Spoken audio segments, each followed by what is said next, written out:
जसा भाजपवर आरोप होतो की यांची वॉशिंग मशीन आहे, तशी भाजपच्या मित्र पक्षांची एक मिनी वॉशिंग मशीन आहे का काय वाटतं? यांच्याकडे चला सत्तेमध्ये असलो, सत्तेच्या दबदब्यात असलं तर आपल्याला कुठल्याही चौकशाला सामोरं जावं नाही, या मानसिकतेमधून ही सगळी मंडळी तिकडे जात आहेत. 2 मंत्री पंढरपूरला आले होते. यांना पत्रकारांनी विचारलं की काय तुमच्या शिवसेनेमध्ये वाद चाललेला आहे, तर त्यांचं म्हणणं काय नाही, शिवाजी सावंत काही नाराज नाहीत, काय नाहीत आणि ते राहतील. अहो, राजीनामा दिलाय, लेखी स्वरूपात दिलाय, त्यांनी उल्लेख केला पक्षामध्ये माझं पुणे ऐकत नाही. उघडपणे सांगितल्यानंतर सुद्धा मंत्री जर नाकारत असतील की आमच्या पक्षात सारा आलबेल आहे, तर मग हे आलबेल तुम्हाला निवडणुकीत मागात पडू शकतो. काही दिवसामध्ये, महिन्यामध्ये जो शिवाजी सावंत आणि तानाजी सावंत यांना भाव मिळत होता पक्षामध्ये, तो काही भाव त्यांना आता वरच्या लेव्हलच्या पुढाऱ्यांकडनं किंवा येणाऱ्या पक्षश्रेष्ठींकडून मिळतोय असं एकंदरीत चित्र दिसत नाही. आमदारांचं जे वर्चस्व असतं किंवा खासदार म्हणून प्रणितींचं जे वर्चस्व असतं, जे लेवल असतं मागं, त्याच्यामुळे जे कार्यकर्ते असतात ते फारसे काय शिवाजीराव सावंत यांच्या बरोबरीने तितक्या प्रमाणात जातील असं वाटत नाही. आणि त्यामुळे भाजपमध्ये ते जातील का नाही आता तरी तशी स्थिती दिसत नाही.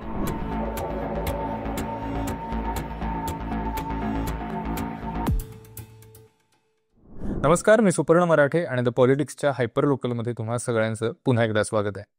सोलापुरात नुकतीच एक घटना घडली की सोलापुरात शिंदे सेनेच्या संपर्क प्रमुख असलेल्या शिवाजी सावंतांनी राजीनामा दिलाय, त्यांच्या पदाचा राजीनामा दिलाय आणि त्यांच्या पाठोपाठ 11 पदाधिकाऱ्यांनी आणि जवळपास युवा सेनेच्या पण अनेक कार्यकर्त्यांनी राजीनामा दिल्याचं बघायला मिळते.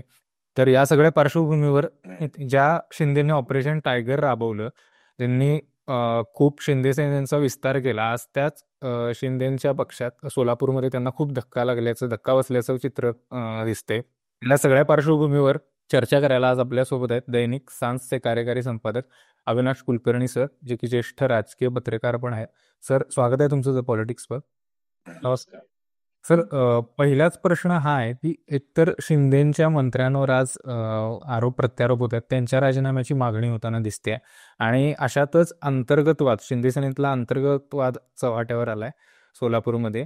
तर या सगळ्याकडं तुम्ही कसं बघताय? मग याची सुरुवात करताना सांगावं लागतं, ये तो होना ही था असंच म्हणावं लागेल.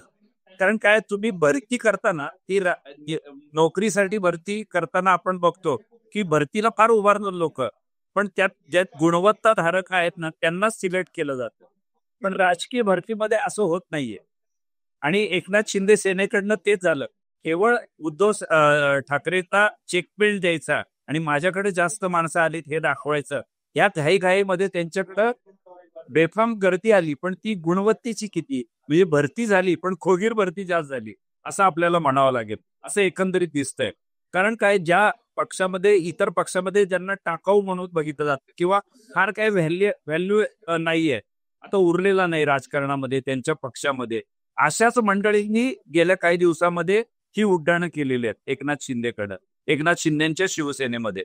एकनाथ शिंदेची भूमिका, त्यांच्या जवळ असलेल्या काही लोकांची भूमिका ही पक्षाबाबत ठाम असू शकेल, पण आलेल्या ह्या लोकांची भूमिका, एकनिष्ठा, याचा जर आपण क्रायटेरिया लावायला गेलं किंवा याचा एखादा निकष बघायला गेलं तर निकष हुडकावा लागेल.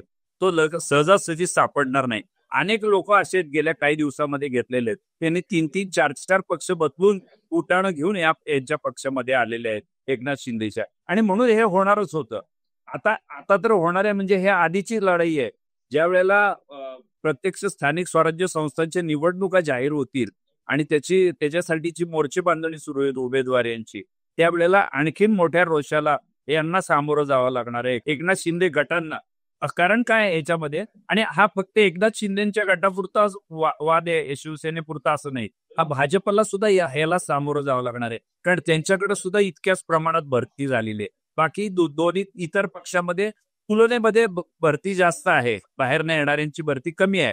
त्याच्यामुळं त्यांच्याकडे इतकासा वाद होईल असं मला एकंदरीत वाटत नाही. त्यामुळं ही कालचे परवाचे जे हा ट्रेलर होता, पिक्चर अजून बाकी आहे. भरपूर काय काय होणार आहे राजकारणामध्ये असं मी माझ्या आजवरच्या अनुभवावरनं तुम्हाला सांगू शकतो. आणि सोलापूर जिल्ह्यातल्या अनुभवावरनं तर नक्कीच निवडून येणं, जिंकणं, याला जो तो प्राधान्य देतो आणि त्याच्यासाठी वाटेल ते करायला तयार आहेत ही मंडळी. कुठेही उड्डाणं मारतील, कुठल्याही पक्षात जातील, कोणाच्याही विरोधात बोलतील, कुठलेही मोर्चे निघतील, निष्ठा वगैरे हे सगळं भाषण करण्यापुरतं मर्यादित झालेलं आहे. सगळ्यांना मी काहीतरी पुढाऱ्याच्या जवळ जावं, निवडून यावं, ठेका घ्यावा, ठेक्याची कामं काही करायची नाहीत, बिलं उचलावी, असं सगळं एकंदरीत गणित आहे. पक्षनिष्ठेपेक्षाही पक्षामध्ये पुढं कोण करतो, लुडबुड कोण करतो, याला अवास्तव महत्व दिलं गेल्यामुळं ही सगळी स्थिती आज सगळ्याच पक्षासमोर उभारलेली आहे, कमी कमी जास्त प्रमाणामध्ये. खरं आहे सर, पण असं म्हणलं जाते की शिंदे सेनेनं त्यांच्या पक्षाचा विस्तार करण्याच्या नादात अनेक आजी माजी आमदार जयवंतराव जगताप असतील किंवा सिद्धराम म्हेत्रे असतील यांना आपल्या पक्षात घेतले आणि म्हणजे या इन्कमिंगमध्ये महेश साठेंचा खूप मोठा वाटा आहे असं म्हटलं जातं आणि त्यांचे एकीकडं पक्षात वरचष्मा होताना दिसत होता असं म्हटलं गेलंय आणि या सगळ्यामुळेच कुठेतरी सावंत गट नाराज आहे आणि त्यांनी राजीनामा दिलाय म्हणले. तर यात कितपत तथ्य आहे आणि याचं विश्लेषण कसं करा? कुणाचं नेत्रेंचं म्हणता का आपण? हा, सिद्धराम म्हेत्रे असतील किंवा जयवंतराव जगताप असतील यांच्या इन्कमिंग मध्ये महेश साठेंचा जोडीला एक शिवसेनेचे खंडारे माजी मंत्री, ते आमदार होते, मंत्री होते शिवसेनेकडनं. ठीक आहे, ही मंडळी जी आलेत ना, यांची पार्श्वभूमी त्या त्या पक्षामध्ये आपल्याला तपासावी लागेल. खंडारे बाळासाहेबांनी एक सामान्य कार्यकर्ता, सामान्य घटकातला कार्यकर्ता म्हणून त्यांना मंत्रिपदाची संधी दिली. 3 ते 4 वेळा ते निवडून आले शिवसेनेकडनं, मंत्रिपद दिलं. ज्या तालुक्यात शिंदेचं वर्चस्व होतं त्या ठिकाणी हे निवडून आल्यामुळे त्यांना तेवढं महत्व दिलं. पक्षाने काही कमी केलंय असं काही त्यांच्या बाबतीत घडलेलं नाही. तरी सुद्धा त्यांनी ठाकरे सेनेतनं इकडं उडी मारली. केवळ त्यांना गेल्या काही दिवसामध्ये कुठल्याच शिवसेनेमध्ये किंवा पक्षामध्ये फारसा काही थारा उरलेला नव्हता. याचं कारणही तेच आहे, त्याला जबाबदारी. त्यांनी जो गड सांभाळायला पाहिजे सत्तेवर आल्यानंतर तो सांभाळला नाही. गड सांभाळायचं म्हणजे काय असतं, अलीकडं राजकारण कसं व्यावहारिक झालेलं आहे. पूर्वीसारखा अगदी कट्टर कार्यकर्ता, निष्ठावंत, पक्षासाठी बी जीव देत वगैरे असं कुठल्याच पक्षात राहिलेलं नाही आणि शिवसेनेत तर नाहीच नाही राहिलेलं आता. दोन्ही शिवसेनेमध्ये थोड्याफार बाळासाहेबांवर श्रद्धा ठेवून अजूनही उद्धव शिवसेनेबरोबर काही लोक असतील मोठ्या प्रमाणावरती, निष्ठावंत असतील म्हणजे. पण इतर पक्षाच्या बाबतीत आणि असंच घडत गेलंय. जयंतराव जगतापांच्या बाबतीत असंच झालेलं. त्यांना काय कमी केलं हो पक्षाने? दिलं, मोठी पदं दिली, नेहमी उमेदवारी देताना त्यांचा प्राधान्यक्रम केला. तेही म्हटले की पक्षाने माझ्यावर अन्याय केला. इकडे म्हेत्रेंचं बघा, सोलापूर जिल्ह्यात अक्कलकोटचं ते नेतृत्व करत होते, पराभव झाला.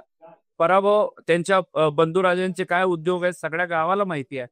तुम्ही त्यांना आवरू शकला नाही. गृहराज्यमंत्री असताना भावाच्या काळ्या व्यवसायामुळे ते अडचणीत आले होते. या दोघांचे काय अवैध व्यवसाय आहेत हे जाहीर भाषणामध्ये अक्कलकोटच्या प्रवेशामध्ये चर्चा झाली गेली. आणि मग लोक तुमच्याशी लॉयलिस्ट कसे राहतील? काँग्रेस पक्षाने त्यांना मंत्रिपद दिलं होतं सर. सुशील कुमार शिंदेवरती किंवा त्यांनी त्यांच्यावरती आता ॲलिगेशन केलं की मला पक्षाने काय सांभाळलं. तुम्हाला 3-4दा आमदारकी द्यायची, उमेदवारी द्यायची, निवडून आणायचं किंवा तुम्ही स्वतःही निवडून आला असेल, पण निवडून आलात पक्षाचं काहीतरी योगदान असेल ते झालं तरी त्यांनी पक्षाचा आरोप केला की मला काही मिळालं नाही. आणि म्हणून हे सगळं आहे ना, लोक आता ओळखू लागलेले आहेत. कोणाला काय दिलं लोकच तंत्री म्हणतात. अरे एवढं देऊ नये, ही पक्षात माणसं फुटतात म्हणजे यांच्या निष्ठा काय आहे, त्यांना सत्तेकडे जायचे आहे. आणि खरोखरच मी सांगतो की यांचे प्रत्येकाची काही ना काहीतरी उलटवळात अडलेली आहेत कामं. जसं भाजपवर आरोप होतो की यांची वॉशिंग मशीन आहे, तशी भाजपच्या मित्र पक्षांची एक मिनी वॉशिंग मशीन आहे का काय वाटतं. यांच्याकडे चला सत्तेमध्ये असलो, सत्तेच्या दबदब्या असलं तर आपल्याला कुठल्याही चौकशाला सामोरं जावं नाही. आपल्यावर कारवाई करताना प्रशासन 10 वेळा विचार करेल. या मानसिकतेमधून ही सगळी मंडळी तिकडे जात आहेत. सिद्धराम म्हेत्रेंच्या साखर कारखान्यावरती अलिगेशन आहेत. काँग्रेस कमिटी समोर, काँग्रेस कमिटीचा आणि सिद्धराम म्हेत्रेंच्या साखर कारखान्याचा तसा काही थेट संबंध नाही. पण त्यांच्या कारखान्याच्या विरोधात शेतकऱ्यांनी जे आंदोलन केलं ते काँग्रेस कमिटी समोर केलं. काँग्रेस बदनाम झाली त्याच्यामध्ये, म्हेत्रेंच्या बरोबर काँग्रेस बदनाम झाली. मग आता याची भरपाई कोण करणार? हाही प्रश्न आहे ना. असाच मुद्दा आपल्या खंदारेंच्या बाबतीमध्ये आहे. खंदारेंवरती सुद्धा वेगवेगळ्या प्रकारचे आरोप झाले. खंदारेंचे बदनामी होताना शिवसेनेची पण बदनामी झाली. मग शिवसेना त्यांना काढलं नाही, काँग्रेसनी म्हेत्रेंना काढलं नाही. जयंतरावांच्या बाबतीतही तसंच म्हणावं लागेल. अशी आज अनेक मंडळी तुम्ही जे आपण नावं घेऊ, मंत्री वगैरे म्हणतायत किंवा मागं मंत्रीपद भूषवलेलं आहे, आमदारकी भूषवली, ही माणसं स्वतःच्या वैयक्तिक स्वार्थापोटी पक्ष बदलतायत असं एकंदरीत माझ्या अभ्यासावरनं किंवा माझ्या माहितीवरनं, माझ्या पुढे येणाऱ्या संदर्भावरनं मला दिसतंय.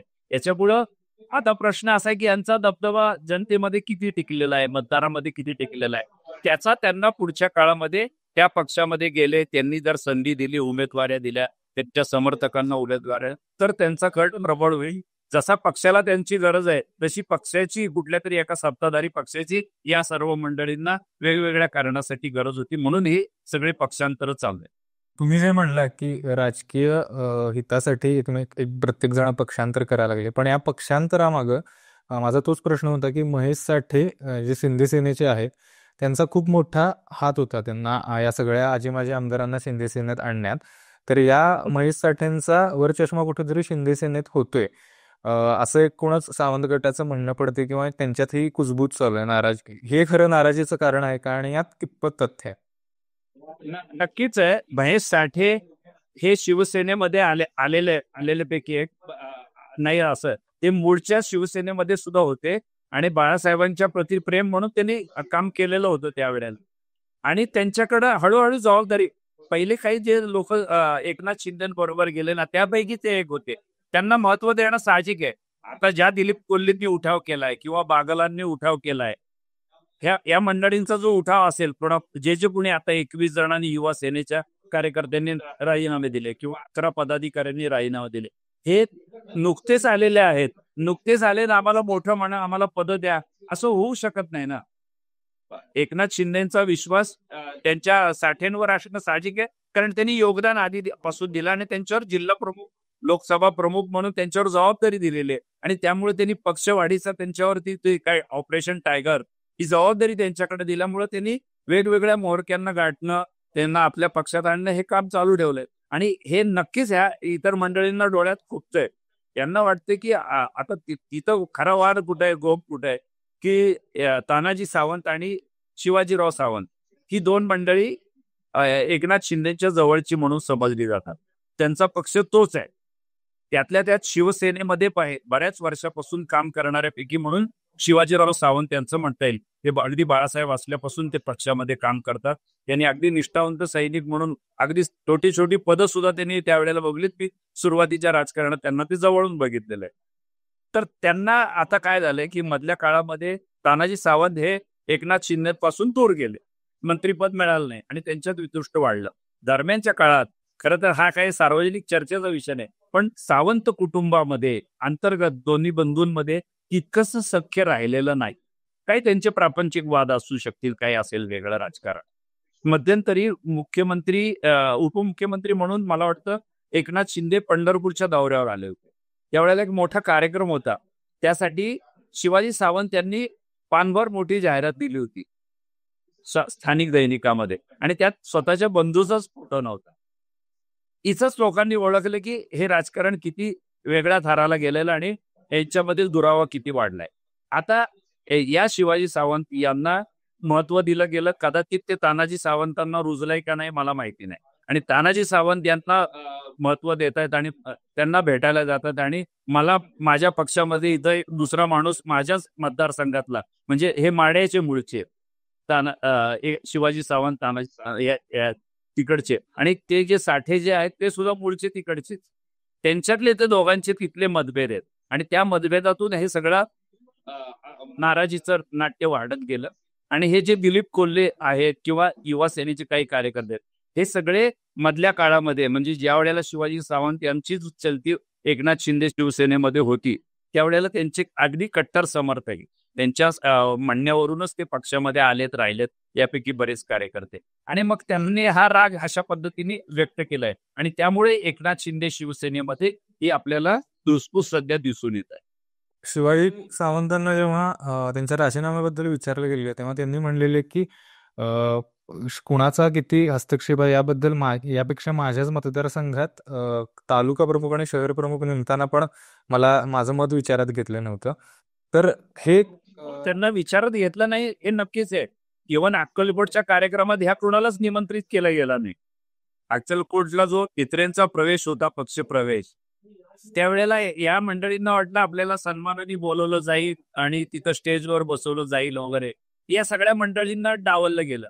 त्यामुळं तिथं कसं झालंय, पहिल्यांदा गेलेली काही मंडळी, नव्याने आलेली काही मंडळी असा वाद आहे. आणि शिवाजी सावंत आणि साठे यांचा तालुक्यातला जो वाद आहे, त्यामध्ये एकनाथ शिंदे आणि इतर मंत्र्यांनी हा निश्चितपणे ज्यादा कौल हा साठेंच्या बाजूने दिलाय, कारण ते पक्ष सांभाळतात म्हणून.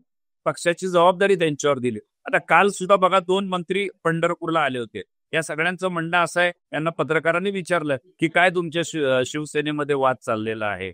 तर त्यांचं म्हणणं आहे, "काही नाही, शिवाजी सावंत काही नाराज नाहीत, काही नाहीत आणि ते राहतील." अहो, राजीनामा दिलाय, लेखी स्वरूपात दिलाय. त्यांनी उल्लेख केला पक्षामध्ये माझं कुणी ऐकत नाही. त्यांच्या समर्थकांनी सुद्धा सांगितलं, की आम्हाला कोणी जुमानत नाही. पक्षामध्ये साठेंचं वर्चस्व वाढलंय. उघडपणे सांगितल्यानंतर सुद्धा मंत्री जर नाकारत असतील, की आमच्या पक्षात सारा आलबेल आहे, तर मग हे आलबेल तुम्हाला निवडणुकीत मागात पडू शकता, आपण प्रमाद राहिलो तर. अशी स्थिती येऊ शकते. आता तानाजी सावंतांचा तुम्ही विषय काढला त्यावरून एक आठवलं की तानाजी सावंतांना यंदाच्या 2024च्या मंत्रिमंडळ विस्तारात स्थान मिळालं नव्हतं, त्यामुळे तानाजी सावंत पण नाराज झालेले असं म्हणतात. यांची नाराजी दूर करायला एकनाथ शिंदेंनी त्यांची भेट घेतली अशी चर्चा आहे. पण इथं शिवाजी सावंतांनी राजीनामा देऊन पण त्यांची शिंदेंनी भेट घेतली नाही किंवा त्यांची तशी भेट होत नाही अशी कुजबूज चालू आहे. तर हे सगळं प्रकरण कसं बघता तुम्ही? नेता म्हणून आहे ना, एकनाथ शिंदे हे ज्येष्ठच आहेत खरं त्या पक्षामध्ये. शिवसेनेमध्ये त्यांनी बरेच वर्ष काम केलं. नेता म्हणून जी सँडविच असते ना, हाही पाहिजे तोही पाहिजे, दोघांनी त्रास देऊ नये अशी प्रयत्न. आता इथं तर हे सख्खे भाऊ आहेत. एका भावाला झुकतं माप दिलं किंवा एकाला कुरवाळलं तर तेवढ्याच प्रमाणात दुसऱ्याची पण अपेक्षा वाढते. पक्ष सांभाळायचा आहे. त्यांना तिसरा गट आता म्हणजे ह्या दोघा बंधूंशिवाय तिसराही तिथं गट शिवसेनेमध्ये मोठा झालाय आणि त्याला अशा पद्धतीने त्यांनी या 2 भावाच्या वादामध्ये किंवा या 2 भावाच्या रुसव्या फुग्यामध्ये त्यांनाही दूर करून चालत नाही. म्हणून एकनाथ शिंदेची या सगळ्या याच्यामध्ये सँडविच झालेली आहे, असं एकंदरीत दिसतंय. आता बघा, सोलापूरचे जे प्रमुख आहेत, जी शिवसेनेची जिल्ह्याची जबाबदारी बघतात, त्यापैकी एक मनीष काळजे म्हणून आहेत आणि अमोल शिंदे म्हणून आहे. एकनाथ शिंदे शिवसेनेमध्ये आहे. पूर्वी हे सगळे बाळासाहेबांच्या सेनेमध्ये, उद्धव साहेबांच्या सेनेमध्ये होते. पूर्वी म्हणजे विभाजनाच्या आधी. आता या मंडळींची सुद्धा नाही म्हटलं तरी एक प्रकारे राजकीय गोची होत जाते, की कुणाकडे जायचं. स्थानिक असून या दोघांच्याही काही प्रतिक्रिया नाही आहेत या सगळ्या पक्षामध्ये घडलेल्या आहे. हेही मोठ्या पदावरती आहेत आणि एकनाथ शिंदेचे कट्टर समर्थक समजले जातात. म्हणजे सोलापुरात जर काही एकनाथ शिंदेचे जे थेट फोन येतात ते या 2 नेत्यांना येतात, अमोल शिंदे आणि मनीष काळजे. त्यांची सुद्धा या प्रक्रिया म्हणजे ह्या सगळ्यांना आता पंचायत झाली, की आपण कोणाची बाजू घ्यायची. तानाजी शिंदे आणि शिवाजीराव शिंदे एकत्रित असताना या दोघांचं नेतृत्व या सगळे मंडळी मांडायची, दोघांचे फोटो छापायचे. आता फोटो कुणाचा छापायचा आणि आता या दोघांचा छापला तर एकनाथ शिंदेना काय वाटेल, असंही वाटणार एक गट आहे किंवा ते दुसरे जिल्हा प्रमुख साठे आहेत त्यांना काय वाटेल. या सगळ्याच्या ज्या शिवसेनेच्या पदाधिकाऱ्यांची सगळ्या प्रकारच्या एक प्रकारे घुसमट होत चाललेली आहे असं एकंदरीत वाटतंय. याचे परिणाम भविष्यात निवडणुका जसे जसे येतील स्थानिक स्वराज्य संस्थेच्या, तेवढा आणखीन ते त्रासदायक होणार आहे. आणि म्हणून एकनाथ शिंदेंनी कदाचित इकडेही गेलेत का नाही त्याचे काही तसे फोटो प्रसिद्ध झाले नाहीत. भेटणार होते इथपर्यंत आपल्याला आलं तानाजी शिंदेना. शिवाजी यांना सावंतांना काही ते भेटलेलं नाही. तानाजी सावंत जरी भेटले असतील तरी.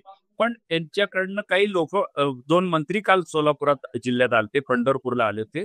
त्या दोघांनी कदाचित संपर्क साधला असावा. ते काही पब्लिक ह्याच्या समोर आले नाहीत, प्रेसच्या समोर. पण तो संपर्क साधून त्यांनी नाराजी काढण्याचा प्रयत्न केला, अशी पत्रकार म्हणून आमच्यापर्यंत काही बातमी पोहोचलेली आहे. आणि ते संपर्कात आहेत. परंतु जेवढा जो पहिल्या काही दिवसामध्ये, महिन्यामध्ये जो शिवाजी सावंत आणि तानाजी सावंत यांना भाव मिळत होता पक्षामध्ये, तो काही भाव त्यांना आता वरच्या लेवलच्या पुढाऱ्यांकडनं किंवा येणाऱ्या पक्षश्रेष्ठींकडून मिळतोय असं एकंदरीत चित्र दिसत नाही.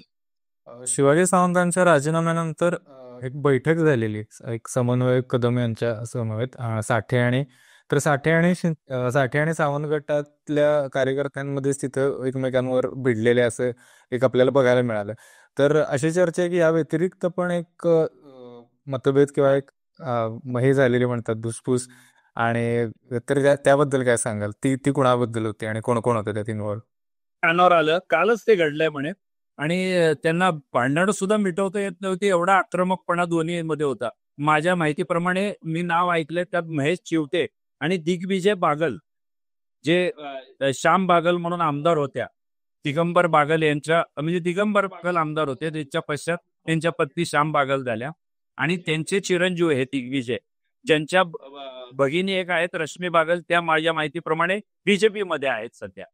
तर ते बागल आणि हा चिवटे हा करमाळामधला वाद आहे, तो पक्षश्रेष्ठीच्या समोर झाला, तोही हमरी तुमरी झाली. जशी दिलीप कोल्हे आणि युवा सेनेच्या मंडळीची आणि त्या तिथल्या कोकाटे आणि साठे यांच्याशी जो वाद झाला, त्या पद्धतीने ह्या बैठकीच्या वेळेलाच हा एक आणखीन वाद तिथं झाला. भांडणं सोडवण्यासाठीच मंत्र्यांना आणि तिथं आलेल्या पक्षश्रेष्ठींना आपला वेळ द्यावा लागला, असं एकंदरीत चित्र काल पंढरपूरमध्ये पाहायला मिळालं. एकनाथ शिंदे शिवसेना निवडणुकीच्या तयारीच्यासाठी या बैठकांचं आयोजन करण्यात आलं होतं, पण बैठकामध्ये केवळ धुसफुसच दिसली. आता काय डोंबल्याचा अहवाल त्यांना द्यावा लागेल कुणाला माहिती. म्हणजे पक्षामध्ये आता अशी स्थिती आहे की कुणाला जर दोघा चौघांना घरी स्वतःहून पक्षश्रेष्ठींना बसवावं लागेल तरच पक्षामधली ही अंतर्गत वाद म्हणजे तुम्हाला तर मी सांगतो, हे दोन जणांचे वाद निदान समोर तरी आले. अजून प्रत्येक मतदारसंघामध्ये अशी धुसफूस सुरू झालेली आहे. नवा जुना हा वाद आहे. उद्धव ठाकरेंकडून फुटल्यानंतर एकनाथ शिंदे मध्ये आलेले शिवसेनेमधले कार्यकर्ते, भारतीय जनता पार्टी असेल किंवा काँग्रेस असेल, शरद पवारांची काँग्रेस असेल, या पक्षामधनं आलेले, असं नवा जुना वाद, इकडचा मी तिकडचा, मी अधिक निष्ठावंत, असे सगळे वादविवाद सुरू झालेले. कसरत आहे, पक्षामध्ये येण्याचा ओघ नक्की वाढतोय, त्याचा राजकीय फायदा उठवावा या दृष्टीने एकनाथ शिंदे सेनेचे प्रयत्न नक्की चालू आहेत. पण इथं इतकी बेदाली आहे आणि ती संपवणार कशी? संपवण्यासाठी तसा कणखर याचा नेता येऊ त्यांनी ते बसून ही बैठक हे करावी लागते. तसं काही होताना फारसं चित्र दिसत नाहीये. एकंदरीत प्रत्येकाला वाटतं मी सामर्थ्यवान आणि आता नाही तर पुन्हा नाही, मी आता निवडणूक लढणार, मी त्यासाठी उमेदवारी आणणार, मी अशाच पक्षात आणणार, नाही आणली तर मी बंडखोरी करणार, असा सगळ्या एकंदरीत कार्यकर्त्यांचा आक्रमक रोष आहे. आक्रमक पावित्र्य आहे, सॉरी, रोष म्हणण्यापेक्षा. तर खरं आहे की आता असं म्हणलं जाते की आगामी स्थानिक स्वराज्य संस्थांच्या निवडणुकांच्या पार्श्वभूमीवर सगळी गटबाजी सुरू झाली आहे. ऑलरेडी शिंदे गटच हा ठाकरेंपासून दूर होऊन एक वेगळी शिवसेना स्थापन झाली आणि आता त्याच शिवसेनेत परत गटबाजी सुरू झाली आहे. तर या सगळ्या वादात सोलापूरमध्ये कुणाची शिवसेना वरचढ ठरेल असं वाटतं, ठाकरेंची की शिंदेची? आणि जी की ऑलरेडी राष्ट्रवादी शरद पवार गट जिथं म्हणजे त्यांची वर चष्मा आहे असं आपण म्हणू शकतो की जास्त आमदार त्यांचे तिथून निवडून आलेत, तर या सगळ्यात फायदा हा राष्ट्रवादी शरद पवार गटाला होणार का? हे बघा, सोलापूर जिल्ह्याचं राजकारण आता संमिश्र होत चाललंय असं एकंदरीत दिसतंय. काही ठिकाणी काँग्रेस स्ट्रॉंग आहे, काही ठिकाणी शिवसेना, मग त्यात बाळासाहेबांची शिवसेना आहे, म्हणजे उद्धव साहेबांची आणि एकनाथ शिंदेची पण आहे. शरद पवारांचा गट निश्चित प्रबळ झालाय. महाराष्ट्रामध्ये विधानसभेला ज्या जास्त जागा मिळाल्या त्या सोलापूर जिल्ह्यामध्ये आहे आणि भाजप पण आहे. भाजप तर आहेच आहे, म्हणजे 6 पेक्षा जवळपास आमदार त्यांना मिळाले आणि शहरामध्ये तर त्यांचं नक्की 100% वर्चस्व आहे. यामुळं मी तुम्हाला सांगतो, महानगरपालिकेमध्ये भारतीय जनता पार्टीचा अजिबात असा मूड असणार नाही की त्यांनी या मित्र पक्षांची कोणाची तरी मदत घ्यावी आणि निवडून का. मला असं आत्ताच वाटतंय की भाजप स्वबळावर सोलापूर महानगरपालिका लढेल. सध्या सुद्धा त्यांच्याकडे महानगरपालिका सोलापूरची आहे, एकाकी लढलेल्या असताना सुद्धा. आता ते 3 आमदार त्यांचे झाले, एवढी मोठी ताकद असताना शहरामध्ये. आणि कोठे, म्हणजे देवेंद्र कोठे सारखा एक युवा आमदार त्यांच्या पक्षामध्ये आलाय. जिल्ह्याचं नेतृत्व करणारे अक्कलकोटचे आमदार जे मला वाटतं कल्याण शेट्टी, तर त्यांच्याकडे जबाबदारी आहे. त्यांचंही सोलापूर शहर आणि जिल्ह्याचा भाग असा आहे, जिल्हा परिषद आणि हे गावाची हद्द आणि शहराची हद्द, या सर्व भागामध्ये या कल्याण शेट्टीचं वर्चस्व आहे. त्याचाही फायदा शहरातही होईल आणि ग्रामीण भागातही. असं सगळं एकंदरीत वातावरण असताना स्वबळावर लढले तेव्हा 48च्या जवळपास, म्हणजे 100 पैकी त्यांना जवळपास बहुमत मिळालं. आता तर हे 3 आमदार असल्यामुळं स्वबळावर लढतील आणि त्यांनी सगळ्या संपूर्ण शहरावरती वर्चस्व घेतील.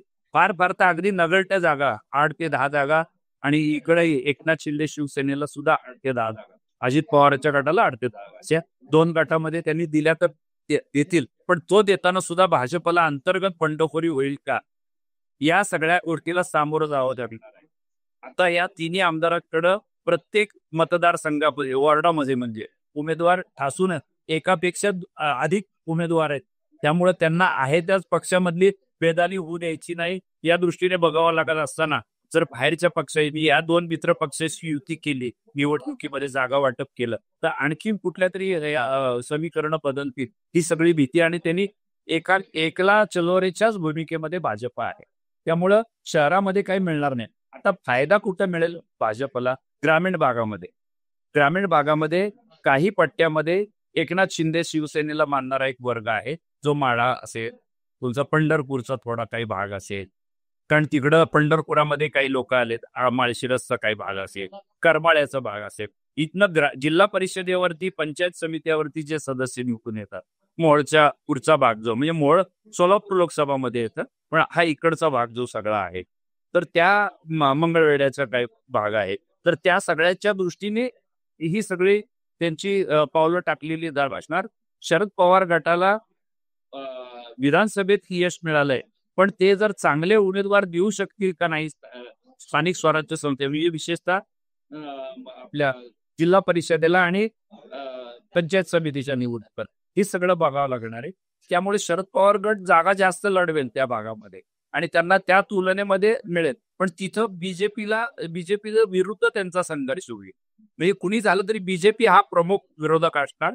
प्लस हे मित्र, हे छोटे छोटे पक्ष आहेत आणि बाळासाहेबांची शिवसेना हे सोलापूर शहरामध्ये स्ट्रॉंग आहे नक्की, आणि त्याच्याकडे जे आहे हे आपल्या एकनाथ शिंदेच्या शिवसेनेपेक्षा उद्धव साहेबांच्या शिवसेनेकडे खरे निष्ठावंत आहेत आणि ते वर्षानुवर्ष आहे. आता त्याच्यामध्ये निवडून येण्याची क्षमता आहे का? ते जनतेमध्ये कार्यकर्ते म्हणून लोकप्रिय आहेत, पण निवडून येण्याची एक वेगळी हातोटी असते. निवडणुकीमध्ये सगळी कारणं हे करत असतात. तर त्यांचं म्हणणं असं आहे की पैशाच्या दृष्टीने कंपत किंवा कुणाचा पाठिंबा, जात हा निकष फार महत्वाचा असतो. कुठल्या जातीचा आहे, त्या मतदारसंघामध्ये पॉकेट ती किती मध्ये आहे. मग तिथं जरा उद्धव साहेबांची शिवसेनेला फार काही असा जनाधार मिळेल असं वाटत नाही. त्या तुलनेमध्ये शहरामध्ये काही भागात एकनाथ शिंदे शिवसेनेचे काही कार्यकर्ते आहेत, पण त्यांना पुढे जाऊ देतील अशी भाजपची काही फारशी भूमिका असेल असं मला वाटत नाही. म्हणजे अशी सगळी खिचडी आहे. आता जर तरनीच हे सांगावं लागतंय, कारण निवडणुका डिसेंबरमध्ये होत आहेत, का अजून मुदतवाढ मागून त्या मार्च पर्यंत जात आहेत. हे काय आपल्याला म्हणून हे आता आपण जर तरच आहे. दरम्यानच्या काळात बरंच पाणी जाणार आहे अजून, बरेच जण इकडे जातील. आता जर निवडणूक आयोगाने परवानगी मागितली की आम्हाला अजून ते मतदारसंघाची रचना करायला हे द्या ते द्या, जर पुन्हा कालावधी दिला गेला कोर्टाने तर त्या मार्च पर्यंत जातील आणि 6 महिने हा राजकारणामध्ये फार मोठा वेळ आहे.